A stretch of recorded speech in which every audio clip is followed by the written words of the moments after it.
Yeah. No, we know. Okay, let's keep going. So then I can change the slide. You can stop being grossed out by the pork sausage. So I just want to talk a little bit about like how do these institutions function? Like, so if we were to recap the first half of this, it's that look, economic globalization has good influences, but the measures that we use can be crude, and sometimes they can measure things in perverse ways, and sometimes there can be externalities that are lost, and sometimes there can be negative consequences that we haven't even started thinking about yet, right? So the question is, given all of this context, and given the need for governments to tell business what to do, how does that work at an international level? Like, how's that really going to function? And I use the WTO, but this could be anyone, right? This is WTO, IMF, World Bank, any of these institutions. And the question really is like, how does the sausage get made? Because like no one actually wants to know, right? It's a messy, disgusting process. And so like we just saw, for example, Donald Trump pull out of the Trans-Pacific Partnership. And for him, a big motivator was that it was like an 1,800-page agreement, and no one knew who wrote it, why they wrote it, and what their agenda was. And so we feel offended that we don't know what goes into the sausage. But a lot of times we don't actually want to know. Ignorance is bliss, right? And so I think that the way the sausage gets made is actually really boring, right? It's just people who make nice salaries but are actually pretty smart, actually pretty reasonable, sitting alone in rooms together, just like listening to someone ramble on and taking notes and bringing up objections and slowly moving towards some kind of a consensus. But I think if you were to talk to a protester of the WTO and these institutions, people who think these are not a force for good but a force for evil, they would like have this picture of like this is the boardroom of FIFA, which is evil for its own reasons, but like this is kind of what people picture how the World Bank operates, right? Very sinister, very dark, black and white, high contrast, coming up with big crazy rules that are going to destroy our world and deforest everyone, and so people get out on the streets and they protest this. They have beef. Right? They say the WTO is deforesting and exploiting workers. Sorry. I guess we gotta leave. Let's stay here. Jesus. Oh. Right, there is no. Never mind. The world is not coming to an end.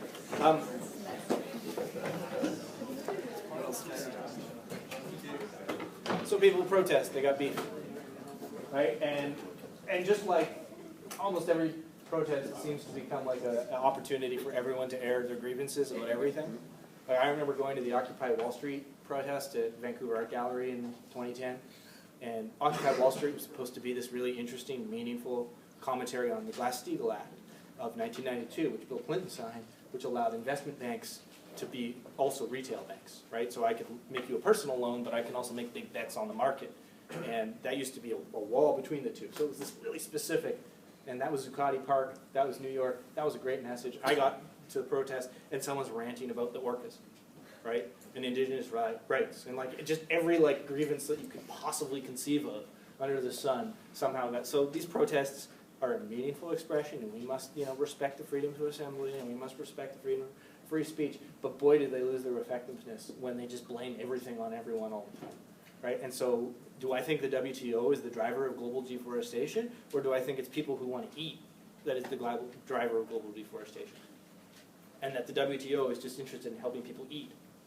And why are these people, and yeah, it's easy to be a privileged white person in Seattle with serious beef with these institutions, but try being someone making $5,000 a year in Southeast Asia, and you want your beef to be a little bit cheaper, right? I don't think these people appreciate the nuances. But look, it's not just privileged white people. This is a protest in Seoul, I believe, around a free trade agreement between South Korea and the United States, where there was a lot of concern about what that would do to the Korean economy, that this would not be a good thing. The best protesters in the world are the French, like straight up. Whenever they have serious issues about opening up their markets to agricultural competition, because to be a farmer in France is actually a very lucrative occupation, because they have been protected for so many decades. And so whenever some free trade agreement like the WTO comes along, and the WTO says to countries like African countries and developing countries, say, well, the one thing we can compete with France on is selling them agricultural products.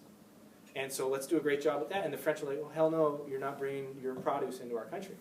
we're going to create all sorts of barriers to make it extremely difficult for you to do so, which is really a dick move, because like that's the one economic activity that those developing countries could undertake to lift themselves out of poverty. And here are these Europeans that give grants to HIV and AIDS, and like, here's a development grant, let me build you a school, let me do all these wonderful things. But oh, I'm not going to let you bring your economic products into my country, into my union. I need to protect these jobs of these French farmers. But the thing is, they're scary, right? The French farmers, they come out in force, right? And so if you ever really want to learn something, comparing Occupy Wall Street to French farmers, they are on message. They have message discipline. Like the French farmers aren't now going out there and saying like, they're not arguing about every possible environmental concern, or political concern, or social concern. They're on about farming, right? So if you want to be an activist, learn from the French. But what we do know, and what's problematic, and why these institutions bring around so much conflict, why they bring around so much tension, is that economically, at a global level, boy, do we ever live in an unequal world. And so these graphs here is the number of Global 2000. So Global 2000 is like a measure of the 2,000 largest companies in the world by market value, right? So the largest company in the world right now is Apple. They're like $500 billion, worth $500 billion. And you can see that by far the United States dominates this with over 25% of the Global 2000 companies. But most of the world's largest companies are in Europe or North America. You got some in India, you got quite a few in China, some in the Middle East. But this is not an equal distribution of wealth. This is not an equal distribution of economic activity.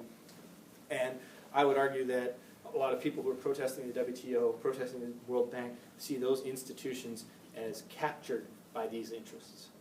That these institutions are not, in fact, concerned with the farmer making $5,000 a year who wants to put food on his table or put his kid in school. These institutions are really just serving the interests of these guys. So this is from 2 weeks ago. These are the 8 richest men in the world, richest people. They all happen to be white men. So we have Microsoft, we have Zara, we have Berkshire Hathaway, we have Carlos Slim, we have Michael Bloomberg, Larry Ellison, Mark Zuckerberg, Jeff Bezos. Now those 4 men control have as much wealth as the bottom 40% of the world. So 8 people, 40% of the world. So that's like 2.8 billion versus 8. That's kind of crazy, right? And so no wonder people are skeptical of these institutions. No wonder people are skeptical of how this sausage is made.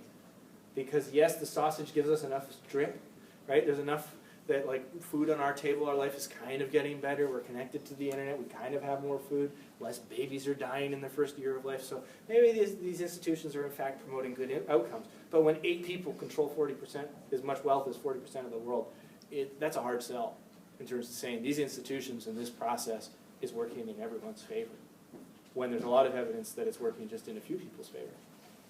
And so here's a cartoon that I thought kind of just captured these feelings quite elegantly.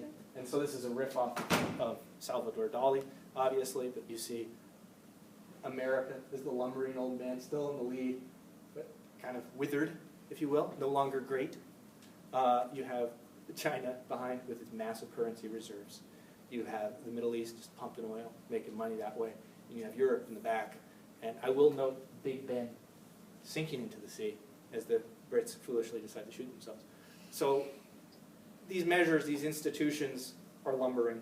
They're crumbling. They have been serving a certain corporate agenda. They have been serving their masters quite well. But perhaps it has gone too far.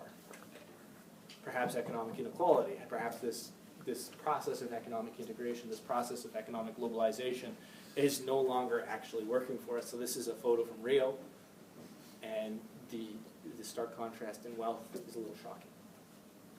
And so one of the ways that we measure wealth, and Dave Cohen talked about this last week, is the Gini index. So let's talk about Gini, and this is boring economic stuff, but it's essentially line of absolute equality, where every individual in the society has as much wealth as the other. Right? Would be that sort of perfectly diagonal line. But in an absolutely unequal society, one individual would have all the wealth, and everyone else would have none. And so most countries, obviously, are somewhere in between. So country A is a more equal country than country B. There's a more equal distribution of wealth. So here's some Gini lines and the changes of the Gini coefficients for a bunch of different countries. And so Dave used this example last week too, where he said the Fraser Institute, which is the conservative think tank in Canada, Fraser Institute uses the after-tax Gini coefficient, where Canada looks like a pretty equal society, and that has in fact stayed quite equal for the last 30 years. So I think that's a Gini coefficient of around 0.3, right? And so that's a calculation of, that would be a dividing one by the other. Right? So that 0.3 would be dividing one by the other. So Canada's remained pretty equal, although you could use the top line and show how unequal it is. But if you compare it to the OECD's Organization of Economic, I can't remember, OECD is a big economic institution. Those 14 very developed countries, and the Nordic 4 are those Scandinavian countries that everyone always holds up as where dads get a year off to take care of their baby, and aren't they enlightened with their tax policies, and why can't we just be more like the Swedes, right? Like everyone, Bernie Sanders loved to use Sweden as an example, or Denmark as an example of, look at these wonderful Nordic countries. But well, lo and behold, when you correct for taxation, their equality is pretty similar to Canada's, right? But the thing is that's really different is that, boy, do they tax the hell out of their citizens.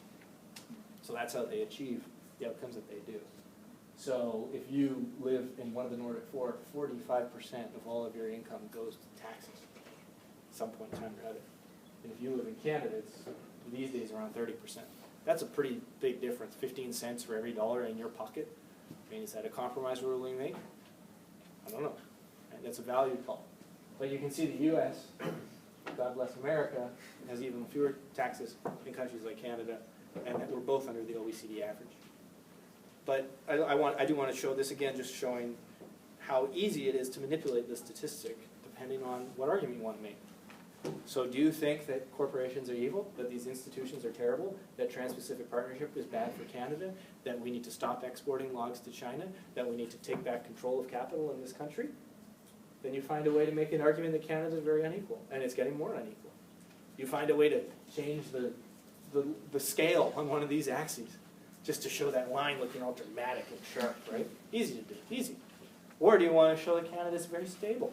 And over the last 40 years, as the world has gone through the introduction of China to the global economy and the dissolution of the Soviet republics and this technological upheaval and the introduction of all these massive technologies, Canada has remained somewhat stable, somewhat equal. And in fact, that we do a good job at servicing those who are most in need. You can make both arguments. It's just a matter of what data do you care about? What data are you interested in? How do you present that data? And so Gini would be an awesome paper topic. Kind of, maybe a little dry, maybe not, a little, it's a measure, so it's not super topical, but it does give you a good example of how you can present to me one side of an argument and then the other side of an argument. But what's really interesting to me is what people think about wealth inequality in Canada. So here's, each one of these colors represents a percentile, like 20% of wealth in Canada, right?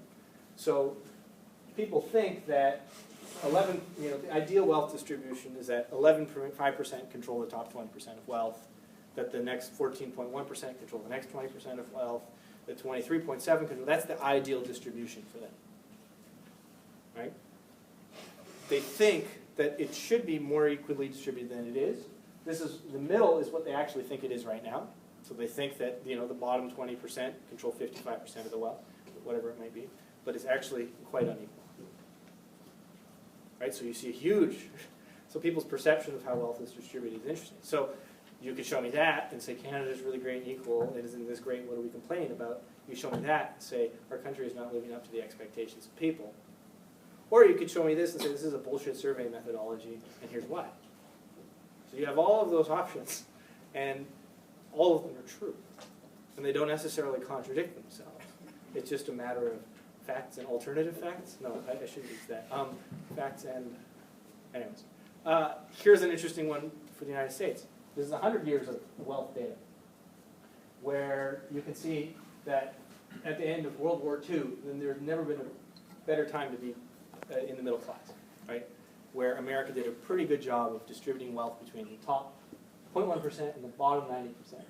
So this is your 99% argument. This is your Occupy Wall Street argument. That 0.1% now control as much wealth as the bottom 90%. So that's crazy. That's crazy unequal. But maybe that inequality is something we have to accept. Or is it something we have to innovate our way out of? Is it something that we need policymakers to push us through? Is this a necessary fact? Is this an existing enabling precondition for a successful society, is to have 0.1% have that much wealth? Right? These are not easy questions to answer. But they reveal a lot about how things are happening, where our world is going.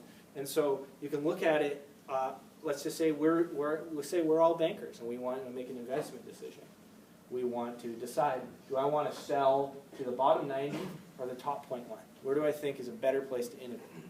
Where do I think is a better place to allocate my capital, right? Do I want to sell a Daniel Wellington and convince people that my $10 product is worth $200 and have some decent margins and make it up through marketing on bus ads and viral marketing on social media? Or do I want to be Patek Philippe and sell multi-million-dollar watches regularly to the global elite? So which company do you think sells more in a year? More units, Daniel Wellington. More profit, total revenue, for like that's their 175th anniversary watch. Which one of these companies do you think is going to be around in 100 years? Right? Always Patek. Always the Patek. So here's another way of looking at where is income right now. So where do you want to sell into this picture? Well, if you were in this picture and you were looking to go into business, if you're looking to make money, if you're looking to use economic globalization and integration and these institutions and measures to your advantage, you would say, oh boy, I'm going to India and China. That's where I'm going to make my money. Right? There's a lot of people with a lot of money. And so this is pretty shocking because it really just shows how small we are in Canada, in North America, and Europe. Like that blue line is Japan, South Korea. The blue area is Japan, South Korea, Taiwan, Australia, New Zealand, all of Western Europe, and then Canada and the United States. That's a lot of territory. That's a lot of countries that represent a relatively small chunk of the total income that people are earning in the world. But another way to visualize it is like this. So on the one hand, on the left-hand side, we have the fact that, I think that's right? Percent of the world adult population, 70% make less than $10,000 a year. But those 70% represent 2.9% of global wealth. Right? So it's income versus wealth. Income would be what I make on an annual basis. Wealth is like what are the value of all the assets I own, the cars, the houses, the investments, et cetera, et cetera, et cetera. So you have a bunch of people making under 10 grand, but they have very little wealth. They don't really own anything. And then you have 0.7% of people making $1 million or more, and they own 44% of everything. Right? So that's one way to visualize that economic inequality. So Daniel Wellington is selling to 21.5%, making between 10 and 100,000. And Patek Philippe is selling to 44%, making more than $1 million. And boy, do they have a lot more money to spend. Right? And so how does business, what decisions does business make? What decisions do investors make in terms of what kind of a product we're making, where am I trying to take it? Or here's a final way, I think we saw this from Cohen. Right? Again, to just sort of bring this message home, that there's this massive inequality, that all this wealth, 2.4%, 73.2%.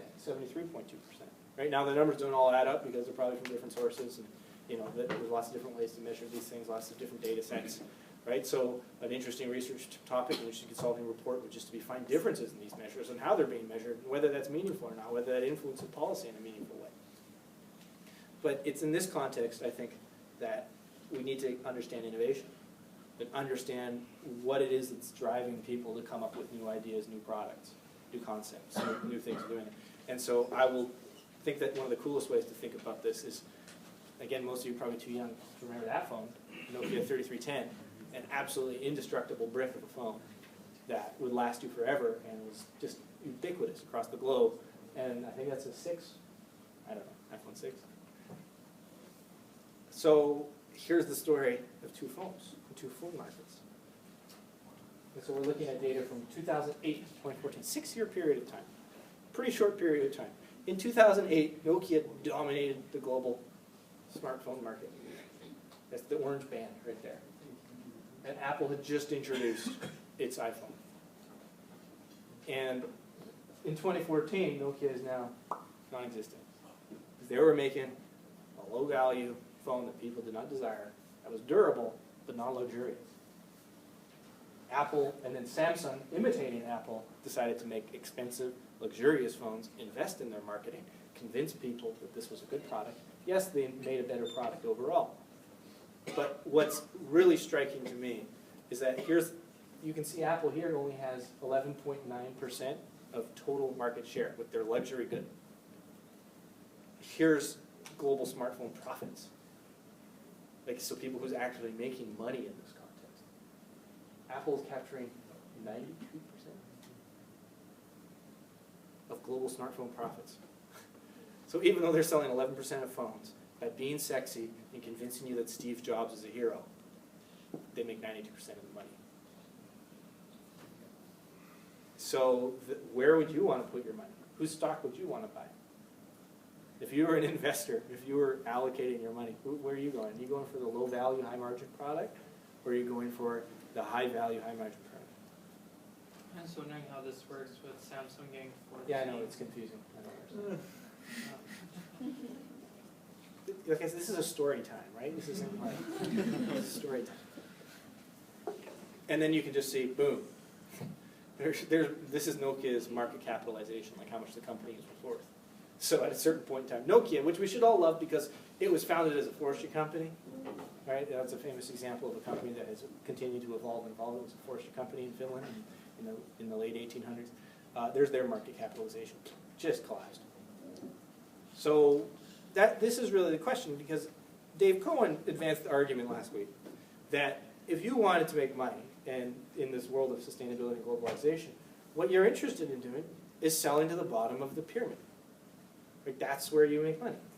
You're interested in selling to that 76% of humanity that only controls 2.9% of wealth, but boy, is that a lot of people. So if I can figure out how to sell something 5 billion times, that's way better out than figuring out how I can sell something 100,000 times, right? Like, I'd rather sell 5 billion Daniel Wellingtons than 500,000 Paddocks, right? I'd rather equip these guys with solar energy, right? That's a great business proposition, because boy, does every African village and every African home and every African country need solar powers, right? What a fantastic investment opportunity. Or do they need smarter cook stoves? So that instead of using wood, because we all know that firewood for cooking is one of the biggest drivers of deforestation. And so the ability to come up with some novel food burner stove where you can put almost any kind of fuel in, and because of its ability to control oxygen flow, creates an extremely thermal efficient reaction and is able to stop nasty emissions inside a hut, which kill people every year and reduce lifespan and deplete air quality. That sounds like a great investment opportunity to me. Or maybe I want to invest in selling Coke to all of these people. Right? Coke, the largest driver for Coke right now in terms of increased market share and where they're making money is selling Coke in Africa. They've realized that they've created bottling plants across the continent. All they do is ship their syrup to Africa, and then with using local water and local ownership and local distribution networks, they're selling Coke like crazy. Right? You can buy Coke everywhere now. I mean, that's one of the keystones of globalization. Or even more interestingly is this is a phone that came out last year in India. This is a $4 Android phone. $4 and 3.2 megapixel camera, Android 4.1, 4-inch screen, dual SIM. You can't even buy dual SIM phones in Canada, which is ridiculous. But like, that's crazy, a $4 phone. So do I want to sell like billions of $4 phones, or do I want to just sell hundreds of thousands or millions of $500, $700, $800 phones, right? There's opportunity in both of these places. So are we more interested in selling that, or are we more interested in doing this? Like, where are you going to make more money? Where does these existing institutions and measures and free trade agreements and the way that we organize society actually benefit us, right? And so we have to go back to Tesla, because this isn't a Tesla. I don't know what it is, but that's where Elon Musk has decided he can make money.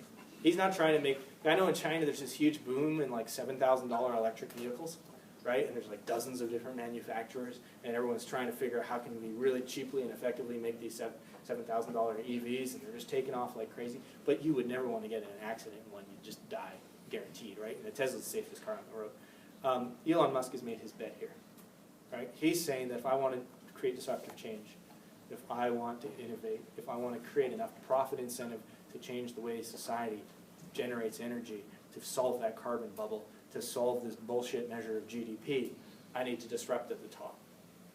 Not from the bottom, but from the top. And so this is where Cohen and I don't see eye to eye. Because Cohen sees that the future of sustainability and globalization is selling to the people at the bottom. I think you have to start at the top. Because every product that we have seen, like smartphones, didn't start off as cell phones, did not start off as cheap. Right?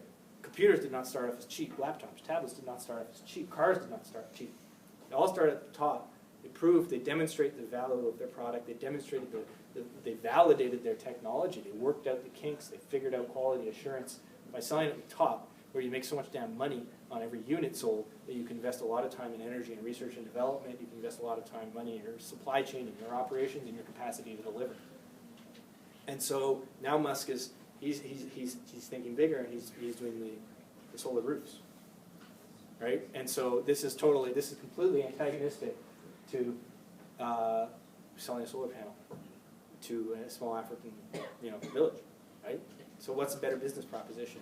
Him trying to make these like crazy modern glass solar shingles that can be easily installed and configured on new construction, which will massively disrupt the electricity grid in the United States if it happens at any kind of scale, right? Like that's crazy. But only rich people in suburbs building new houses will be able to afford it, right? So it's not ever going to happen on an existing structure, because the structure needs to be pointed perfectly towards the sun in order for those panels to be efficient enough. So it's going to create, it's kind of weird, because on the one hand it's supporting suburban growth and development of like McMansions out in the desert, but on the other hand it's completely disrupting the energy market and undermining the ability for coal and oil and gas to compete. Is that already happening? Is that like a big market already? Well, it's not a big market. He announced the technology like 2 months ago. Oh. But what he was so smart with was that he made this not an environmental statement, but a statement of luxury. And so the reason Tesla was able to become the top-selling luxury car in California and superseding Mercedes wasn't because it was, oh, look at me driving around in my Prius, right? It was, oh, look at me driving around in the fastest car on the road with like a 24-inch touch screen in the middle, which can drive itself when I feel like it. So he made a play on luxury technology. And so he's made an argument with these solar roofs that, yes, these are going to be extremely efficient, but the way they actually function, he's making the argument that they're cost competitive with roofing, but the way he's doing that is comparing it to slate roofs. So slate roofs, I don't know if anyone's worked in construction, but slate breaks really easily, and it's really hard to get to site. And so like 90% of material arrives broken. And so he's figured out a way to make these glass tiles, which are more resilient, and compares it to this really expensive product, and then says, oh, isn't this great for the environment? So I have mixed feelings. I don't know whether it's great for the environment or not. Is new construction good for the environment? Are people living in large homes with $100,000 cars good for the environment? Good for sustainability? Or is it a necessary pre-qualification for sustainability trickling down? Like, do we have to innovate at the top, at the 0.1%, at the 1%? Do we have to convince millionaires to do something before I can sell it to 74% of the world's population? And so the people who are going to be making these determinations are someone who are vilified very often, which is multinational corporations. Right? It's big companies, the ones that are influencing these institutions, who are driven by these measures, who are thinking over the long term, and who are damn greedy, that are really driving all of these institutions. Right? And so this is a Walmart store. So is this a good thing? Do we feel, who feels positively about Walmart? Right? Not a single, one person? Two? Two people feel positively, so like 4% of people feel positively about Walmart. So those little black dots, those little black areas on the roof are solar panels. So Walmart is one of the world's largest investors in solar panels.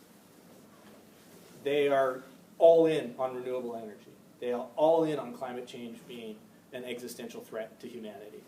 They are all in on the idea that the circular economy is a necessary thing for us to be sustainable in the long term. So on the one hand, they encourage us to drive on highways in the middle of nowhere to buy cheap crap that's put on shelves with people who barely make any money. But on the other hand, they share all the same values of the most progressive environmentalists in the world. So like, what a weird two different places to inhabit. So at the end of this, you know, in 5 minutes from now, I hope that some people are like, maybe Walmart's actually a force for good. I don't know. Right? I don't know. Because like, how many mom and pop shops are investing in solar panels? How many home hardware is owned by a local franchisee who's been there for 20 years? And isn't it nice that I recognize him and he knows my name? How many of them think the circular economy is an important condition for sustainability? Right? None. They don't make enough money. They don't think big enough. They don't think long term enough to do anything related to that. These multinationals, because they're greedy over the long term, they're like, how do we continue to make money not in 5 years from now, not in 10 years from now, but in 50 years from now? How do I make sure my store is still making money in 50 years? Well, don't kill the planet. That would